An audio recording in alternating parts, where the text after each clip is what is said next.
Oh yeah, so the beat goes on and the beat goes on. So today we got the universal powers colliding, two conquistadors from the Empire State coming down to the ring on Avengers Mania. Hi, I'm Ken once again. We have a different show for you today. Bud is not here, but we have two people from the comic book club here. We have Alex and Pete. Thank you guys for showing. Yeah, it's an honor to be here, brother. It is an honor. When you said you're going to do a monologue at the beginning, I thought Hamlet maybe, but this a was little better. Shakespeare, a little Much to be or better. not to be. Yeah, this was great. Well, yeah, exactly. And I don't know if you guys know, I'm also really big into movements. And as a big fan of your show, I started the hashtag Let Pete Speak. That is me. You know, I just found the emotions of Pete while you guys talking so awesome. But that was great. Well, thank you. I feel very seen. Thank you very much for that. Yeah. So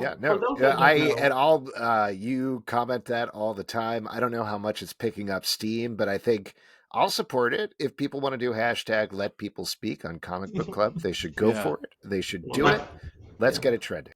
Yeah, I know Pete does, but damn right. Yeah. So, if those that don't know, these guys have been in the comic game for around 16 years. They probably have a comic book club MySpace account still active. I don't know, but you know, Friendster. We're on Friendster. Oh, Friendster. Oh, yeah, okay, nice. Yeah. But yeah, so they have many shows right now. They have the Comic Book Club live on Tuesdays at 7 Eastern on YouTube and Discord. You have Stack. You have Marvel Visions reviewing all the Disney Plus shows. You have Son of a Gun, and you have the website in which Alex does many reviews. You guys stay busy, and I'm like, it's just an amazement how dedicated you guys are into the game. I was like, oh, well, thank you very much. I mean, it is, we've been doing it for a little under 2 decades now. And, you know, just for anybody who doesn't know us, just to give like the absolute briefest origin story, we started doing comedy. I was artistic director of a comedy theater called the People's Improv Theater. Pete and Justin, who is, again, not here, were both doing comedy separately there. And I had a very vague idea for comic book talk show on stage. That was all it was. It was just like one line and a little pad of ideas. And Pete and Justin on separate days came in for meetings, and they had Midtown Comics bags from anybody who doesn't know. In New York, there's a chain of stores called Midtown Comics. They're great. Check them out if you're ever in town. But I went to them and I was like, hey, do you like comics? And both of them were like, why? What do you want to know? What's going on? And this was the pre-Iron Man period. So it was very like, oh my God, are you going to stuff me into a locker because I'm a geek?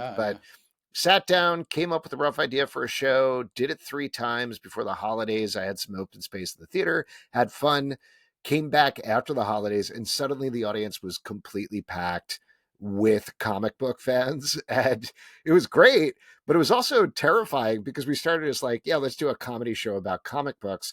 And suddenly people were showing up wanting to know our comic book opinions first. So we ignored them and kept doing a comedy show about comic books. No, but, you know, over the years, like you said, we have hosted a ton of things at Comic-Cons. We've done this professionally in different aspects.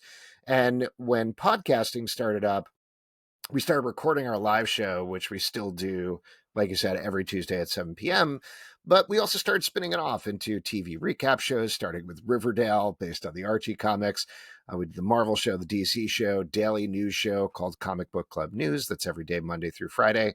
And people like to refer to it. Sometimes they're like, wow, you have this whole podcast empire. And it's very funny to me because it's literally just the 3 of us doing that stuff. Like there's no empire. It's just, we love comics. We love talking about them. You can't get us to shut up about them, and it just keeps going. Yeah, I know as a fan, I just like talking to fans of comic books, and especially like you said, back then it was really secretive. And but here I just talk about comics and keep on talking about comics. And I actually, I relate to your show. And I actually put you guys up there with like Rob from Comics Explain, and of course like Eris is from New York on Variant. And I put you. I don't know if you guys know Eris, but I think you have a solid show, and it's Thank much you. appreciated because for those that like on our side, Avengers Forever, our demographic tends to be older, and so where you guys interview new artists weekly, we talk about, Jim Shooter and John Byrne days and, Simonson's. And it's like some people haven't read a comic book in like 15 years. And they'll talk Yeah. about, Avengers 200 and 200 this like every day. The guy who runs the Avengers Forever on Facebook, like kind of like, it boggles his mind that no one talks about new stuff rather than like they just keep on going to the old stuff, but which is fine. I know in the old stuff, there's three things I loved about old comic books. I loved the thought bubbles, Yeah. the floating heads in the corner on the issues, Yeah. right? And I loved like annuals. And so when Justin said his first comic book that he picked up was Avengers Atlantis Attacks, I was like, oh yeah, like, I think around 5 years after that, they just stopped making annuals. And I miss that about comic books. But, there still is a lot of good stuff I mean, out there. That's the nice thing that you're talking about is regardless of like people's passion being current or a love of something from their childhood or like something that they really connected to, they're going to want to talk about it, or it strikes a chord with them. So whether it's 15 years from now or something that just came out last Wednesday, I think there is something cool about somebody who can talk comics. And I do get very excited to talk comics to people, but it is this tough thing that, as someone who's older, to get over because it's such a private thing. You know what I mean? It's your mind, your imagination, this thing that kind of was special to you, that spoke to you before other things spoke to you. So yeah, it is hard to share a little bit. And I think that's also one of the fun things about talking to people who love comics is it's going to be a heated discussion. Eventually it's going to get to something that like there's going to be some disagreement. No, yeah, I remember when I was little, I was walking with the bus, and my neighborhood was pretty rough, and like these three dudes from my neighborhood came together, and like I had my bag of comics like in plastic bag, and they were like, "Yo, man, you read comic books?" And I was like, "Oh." And I was like, I'm going to get jumped, right? And then they're like, no, man. I was like, I just want to know, who do you think would win in a fight, Wolverine or Shatterstar? And I was like, at the time, X-Force just came out. It's new. But like, I didn't know what to say because like I didn't want to get jumped. Yeah, one wrong move and that could be your ass. Yeah, that's exactly. a tough. Yeah. Right. Yeah, and one of those guys, I believe, was Rob Liefeld that was jumping. Right? Yeah. He was the one with all the pouches. That's how you know. Yeah, that's how you can. All pouches, no feet. That's how you can always identify Rob Liefeld. Yeah, I totally agree with what you guys are saying, and I think like the flip side about it that I think about a lot, like you were saying, we talk about a lot of new comics. We review 20, 30, sometimes upwards of 40, much to Pete's consternation, on the stack per week of like new mainstream American comic books that are coming out. So it's a lot. So there's not a lot of time, frankly, to read and think about other things there.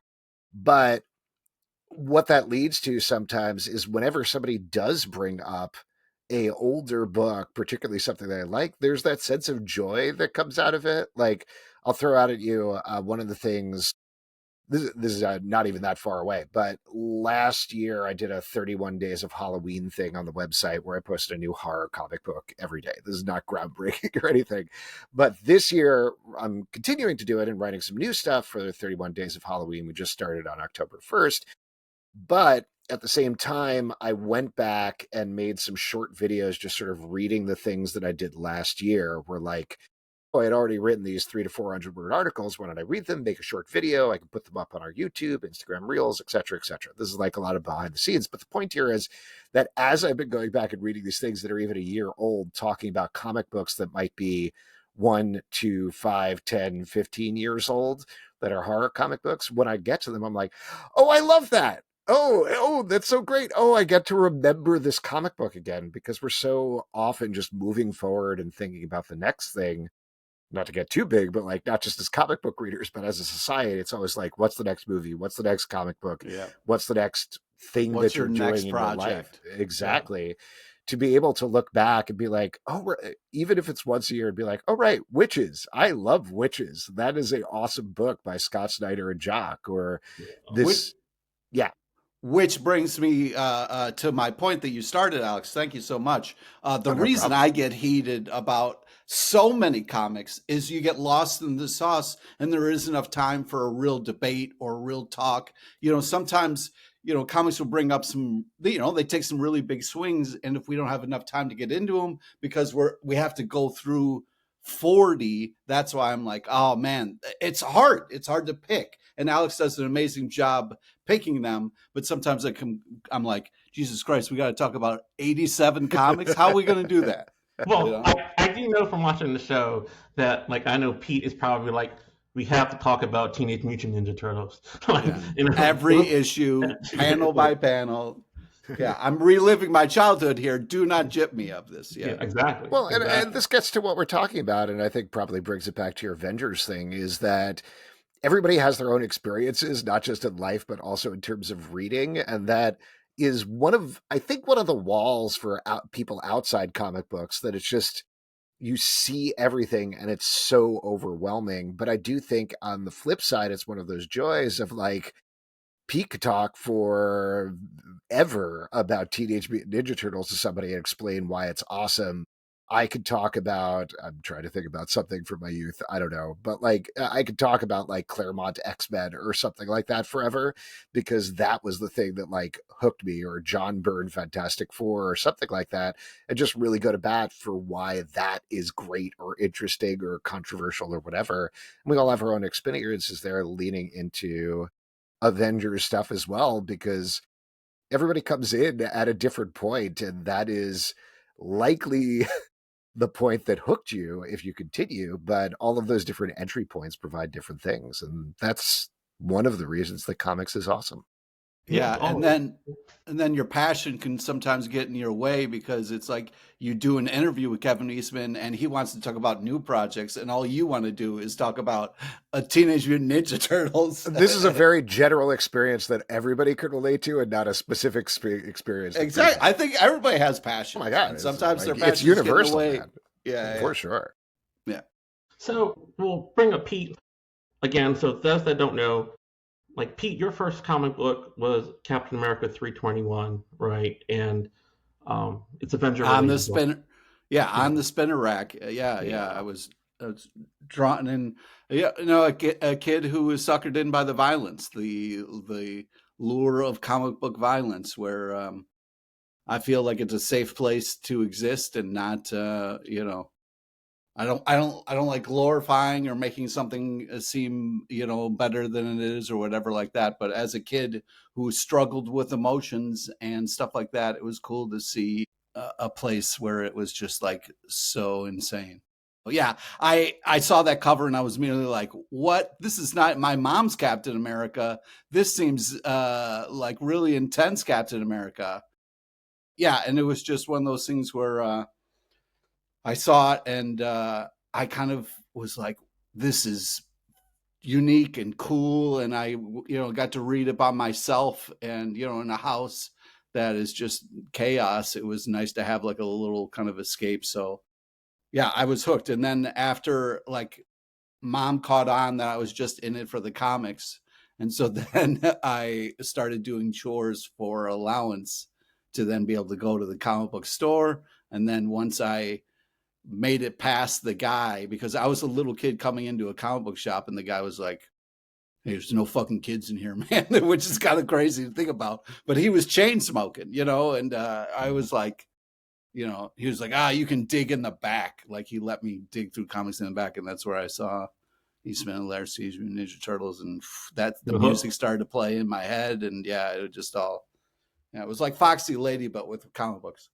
I said it on the site because I brought it up. That was when I brought it on the post as the promo that you guys were coming on, that your was Captain America 321. And I said that cover had nothing to do with the comic book itself. Like he accidentally kills someone, and he's like, "Oh my goodness!" and has to get him on the plane. But on the cover, it's just him like just oozing and out. And I was like, "Oh my goodness!" Screaming as like two Uzis. You know what I mean? I was like, "This guy is exactly hanging on by a thread." Yeah. So I'm curious, Alex. What was your first comic book that got you into reading comic books? So I don't actually remember what was it the best of Cypher? It was the best of Cypher. It was the collection about Cypher from X-Men, 100%, which is a real book that's been released and is a bestseller. Everybody can agree. The first books that I read, I grew up on Long Island. My dad would go to work in the city, and he would come back sometimes with comic books as like a little present for me. And the first ones were Alf and Snork's comic books, like the ones that Marvel put out. So I remember getting those very clearly, and that was just the coolest thing because my dad was bringing me back presents. But there's so many other memories that I have about things that hooked me on comics. They're just not necessarily the first ones. Like, to throw out a couple there, I was definitely reading like a mix of Superman, Batman, other things like that, which I don't remember very well, to be honest with you, because the ones that really started to hook me were the Marvel books. Specifically, I know for a fact that I was reading regularly Power Pack and Thor. But the Simonsons. And the thing, I don't remember where I started with that, but the thing that really hooked me in comics, probably for life, was in Power Pack and Thor. And again, those were really the only two Marvel comics that I was reading at the time. Maybe I was reading Amazing Spider-Man too, but I'm not 100% sure. But they had those ads printed in Marvel for Mutant Massacre, which, if anybody remembers, it was just like this maze of pipes around the page connecting all of the titles that were tying into this event. And I was so enraptured of it. Like, I remember sitting there being like, "Ooh, how can I get out of this maze?" Even though it wasn't actual maze, but like I'd follow around it with my finger trying to get out. And I just had to know what was going on in these other titles. So the first X-Men books that I picked up were like the end of the Mutant Massacre storyline, because I had already read what happened to Power Pack, and I read the end of it, which was Thor, spoiler for something that came out decades ago, using Mjolnir to clear out the Morlock tunnels from all the dead bodies with his lightning. And I was like, oh, this is the darkest thing I've ever read. I have to find out what happened before that. So I picked up like the last issue of X-Men and the last issue of New Mutants, the crossover, and blew my mind. From there, it was like full-blown obsession. Around the same time, my dad took me to a Comic-Con because he was like, "You're running out of room in your closet. You got to clean something out." He's like, and I made a decision to sell all of my DC comics. And I sold all of my DC comics to a vendor at this small Comic-Con on Long Island for $90, which was an unimaginable amount of money for me at the time. I was so excited. In retrospect, bad decision. But I just like went straight into Marvel Comics from there. And again, to get like back to the sort of point of this podcast, I don't know when I started Avengers books, but it was definitely like downhill, reading every Marvel comic book I could, including Avengers. Yeah, I remember, like Pete said, like I would go to my grandparents' house in the summertime, and of course they had these woods near the playground. Of course, I would, say I'm going to the playground and journey through the woods, and I would go through like the cornfields and like jump over creeks. And I saw when I exited, there was a 7-Eleven down the street, and I knew what the 7-Eleven was. And so I had enough money, to either buy like candy. And I go there, and there was a spinner rack, and I saw West Coast Avengers 44 by John Byrne. And what drew me was this was the Vision Quest, and and the cover had Hawkeye and Wonder Man holding, it almost looked like the Terminator, or it was Vision, right? And it looks like this. And I'm like, who is this purple Wolverine dude trying to hold the Vision, right? It's Hawkeye. And like, I just bought it, and, I took it home, and like, of course I'm hiding it from my grandparents because I walked pretty far, right? But I would read it all the time. And my mom saw that I would read this one comic book all the time. And we were in the mall, and I was in the comics store in the mall just looking at stuff, and she was like, "Oh, do you want something?" And I was like, "Yeah, I want this one." It was Silver Surfer 32 by Steve Englehart. And like my co-host even asked, like, "Would you like to talk to Steve Englehart?" And I was like, "I don't know because my mom died during COVID, Oh no, and I'm so sorry. yeah, yeah. So of course, like I have an emotional connection with that. But like leading into that, when she saw how into I was into the Silver Surfer and West Coast Avengers 44, she was like, "What do you want for Christmas?" I was like, "Just comic books." And so they're like, "Oh, that's easy." Back then they were like 75 cents a dollar. So I would get stacks of like 20 and 40 comic books by like everyone from my house, and that just built up a collection. So that first year was just awesome, and just start reading it and reading it. Yeah, comics, like they just have, like you said, that connection to some point in time as a youth. We like talking about that. That's what we do on the show.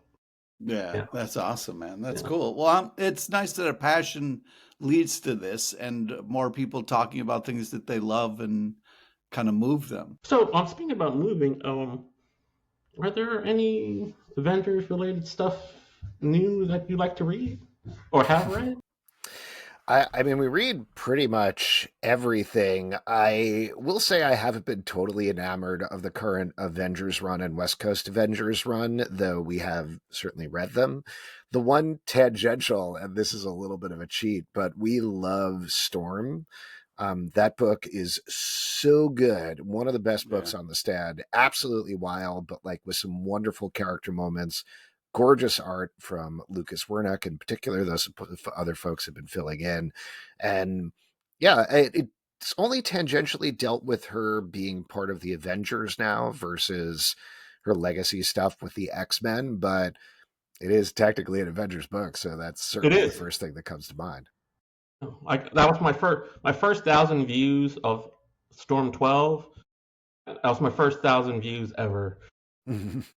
Oddly enough, that was my first 1,000 view, and my next big one was 2,000, which was Immortal Thor 2, which it's totally different. So it made me wonder. I was like, I don't know if this is the fan base or is this just the comic book that are viewing the thing. But how about you, I mean, Pete? oh, Oh, go ahead. go ahead, go ahead. No. I was just going to say, like, I think both of those books have sparked an interest in fans because they're just taking a completely different track, a completely different take. They're not playing it safe at all. Like, Storm is taking some crazy chances. It's not just about, oh, she has weather powers, period. It's turned her into the eternal storm, worked in cosmic ideas, but again, still kept it grounded and based in character. And then the whole immortal Thor, mortal Thor thing, I've been loving that one as well, just because it's like, it's using elements, specifically the Thor run, I feel like is using elements from other Thor runs, but remixing them in a way that feels intriguing and different. There's a whole mystery there in terms of when is Thor going to remember who he is? Who is he right now? Who are these other characters? We have ideas, but are there more twists there?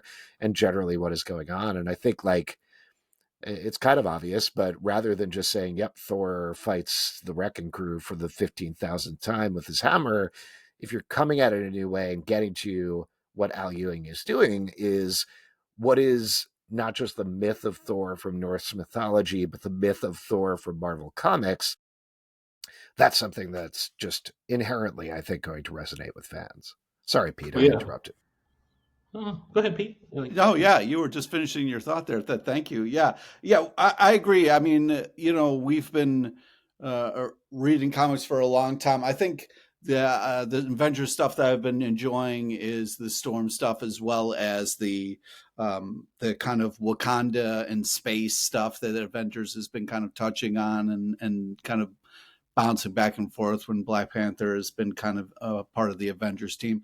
My favorite thing about the Avengers, and I think that this is, also true for the movies as well, is it's when people are working together as a team. You know what I mean? Setting aside stuff and coming together, and like I'm just a sucker for that kind of stuff, and that's why I like the Avengers. Is sometimes it's an interesting collection of people, and to find out how they're going to kind of work together and how their powers are going to mix and that kind of stuff. It's always just badass and fun. So yeah, we're a sucker for great comics and Avengers stuff, but it's also like we got to be able to talk about it. Just being like, this is great, maybe isn't the best discussion. But yeah, yeah, the Storm stuff has just been above and beyond. I think they do a great job of like embracing who she is or what a badass she can be, but not just putting it on a pedestal and being like she's a god and just kind of treating it like that. Like really kind of getting into some stuff with Storm and playing with such an amazing character. I'll throw out two more that I thought of while Pete was talking because I wasn't paying attention to what he was saying. Smart. Yeah, no problem. Scarlet Witch, Steve Orlando has been doing great stuff on all of those series. And I love that he's gotten to continue this story over various, they're not even mini-series or maxi-series. They're just sort of like short runs on the book. So I just appreciate Marvel doing that. It's been endlessly creative and really stretched what they say about Scarlet Witch. And then the other one, it's new and I'm not totally sold on it yet, but what Chip Zdarsky is doing on Captain America is really intriguing. I kind of feel like I need to see the end of the first arc to get a sense of what his take on it is, because we've met this new Captain America they've moved up the timeline so the Captain America was unfrozen later on. I'm all for changes and like shaking up the mythology and retconning if there's a reason, but he hasn't quite brought the threads of Steve and David Colton, I think is the character's name, together yet, which seems like it's coming next issue. So I'm eager to read that because I think that's going to illuminate a little more of why he's doing this and why he's saying this, which it feels like there's some information that thematically that's being held back in the arc, but it's intriguing. Yeah, it's very exciting. It could be a real big Thor run. It feels like, ooh, if they do this right, this could be a really one we're talking about for years. So yeah, very exciting for that comic. Yeah. I like you said. I told the site I love Steve Orlando's when he got to the Vision Scarlet Witch. Because their relationship had ended years ago, but that ending was almost like you can have one night. It turned out to be like eternity, and then it snapped back, and I'm like, oh, it almost felt like I was watching The Notebook. Yeah, dude. I was like, man, this is deep.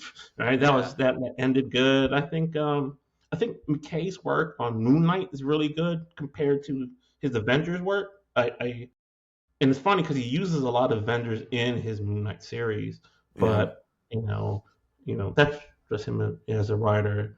And I do love. You had him on the show recently. Philip Kennedy Johnson on the Hulk. Yes. His Mythos expansion on Hulk is awesome. Yeah, he's one of those people when you start talking to him, it lights you up because he is so passionate about it and has such like great ideas and has all these kind of like things he wants to do. And it's just like, oh man, they did such a great job of picking this guy to do this because it is lighting him up and it just comes through in the work. You feel it when you read it.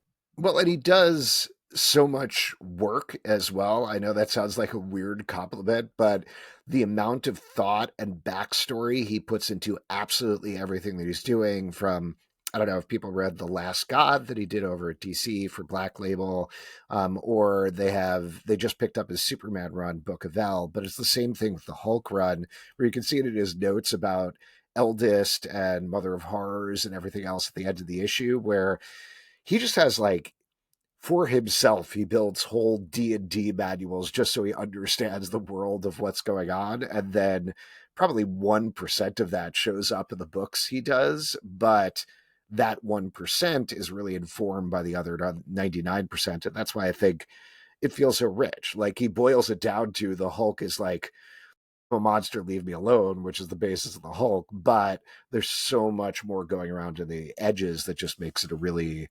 exciting, intriguing, and pretty gross often story. Love it. Yeah.